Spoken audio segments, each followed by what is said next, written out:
आमची तर पुढे बाय येत होत्या ते गेल्या वर्षी तर आणखी थोडं कमीच वापरेल होतं हा. ना तरी त्या बाया म्हणायच्या तुमची द्राक्षी गोड लागत त्या चौकडा आम्ही द्राक्षी खातो पण नुसते तुरट कशी लागत पण द्राक्षी चव लागत नाही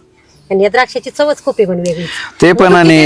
मनुके 2-3 ठिकाणी गेले ना हा. ते म्हणे तुमचे मनुके एवढी कशी गोड लागत म्हणे आणि आमचे मनुके तशी लागते म्हणा आम्ही अमृत घातलं म्हणा त्यांना तुम्ही विष घाली त्या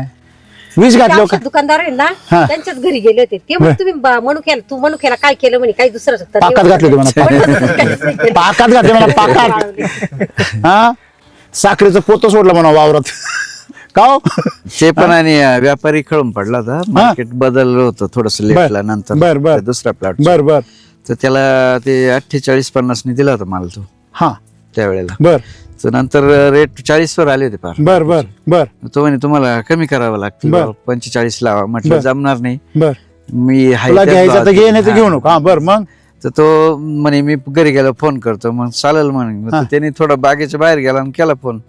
चालू राहू द्या म्हणे हाय तोच भाव राहील काय अडचण नाही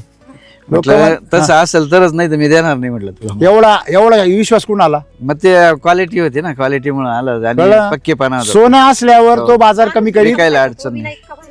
वजन मिळालं सगळं व्यवस्थित झालं काहीच अडचण बरोबर आहे ना मग मी नेहमी जे सांगतो शेतकऱ्यांना तुमचा कांदा असो द्राक्ष असो वांगी असो बटाटे असो काही असो तुमचा माल जर क्वालिटी असेल बरोबर तुम्ही हक्काने त्याला 10 रुपये 20 रुपये मागून वाढून मागू शकता बरोबर आहे की नाही तुम्हाला माहिती आहे कारण हा माल टिकणार आहे हा. हा बाजारामध्ये टिकणार आहे बरोबर आहे की नाही पण जो माल आपल्याला कळतंय का सब घोडे 12% तर आपण काय अडणार आहे खरं आहे ना